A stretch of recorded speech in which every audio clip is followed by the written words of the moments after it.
Je crois que c'est le meilleur choix à faire.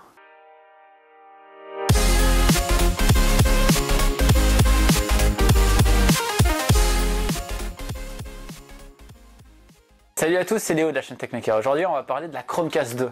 La Chromecast 2 va vous permettre de pouvoir être sur votre télévision à partir de votre ordinateur sans pour autant avoir un câble HDMI qui va de votre ordinateur à votre télévision. Ça va se composer tout simplement d'un petit périphérique, d'un dongle si vous préférez, un câble USB vers micro USB car il n'y a pas de batterie à l'intérieur et il faut tout de même l'alimenter parce qu'une prise HDMI ne peut pas alimenter quelque chose. Si vous n'avez pas de prise USB, vous pouvez toujours l'alimenter sous secteur. Et pour autant, on perd du coup un peu de son intérêt. L'intérêt justement, c'est de le brancher en HDMI et en USB et comme ça vous n'avez aucun branchement derrière votre télévision. Vous avez uniquement le branchement de la Chromecast. Le principal avantage est que l'on va pouvoir utiliser la Chromecast depuis n'importe quel périphérique, que ce soit un ordinateur ou un smartphone qui se trouve sur le réseau. C'est-à-dire que par exemple, si vous lancez votre programme à partir de votre ordinateur, que vous placez devant votre télé et qu'après vous voulez en changer, vous n'avez pas besoin de retourner jusqu'à votre ordinateur. Rien qu'avec votre téléphone qui est branché au Wi-Fi, vous pouvez changer le programme. Il y a beaucoup d'applications où ils ont intégré ça à l'intérieur. Par exemple YouTube, il y a Spotify, ou il y a même absolument n'importe quel onglet Chrome. Vous pouvez à partir de n'importe quel onglet Chrome le caster. On peut aussi directement caster un téléphone. Un petit inconvénient par contre, c'est qu'on ne peut pas directement caster totalement un ordinateur. Il est possible avec des applications qui ne sont pas officielles, mais pour le moment, de manière native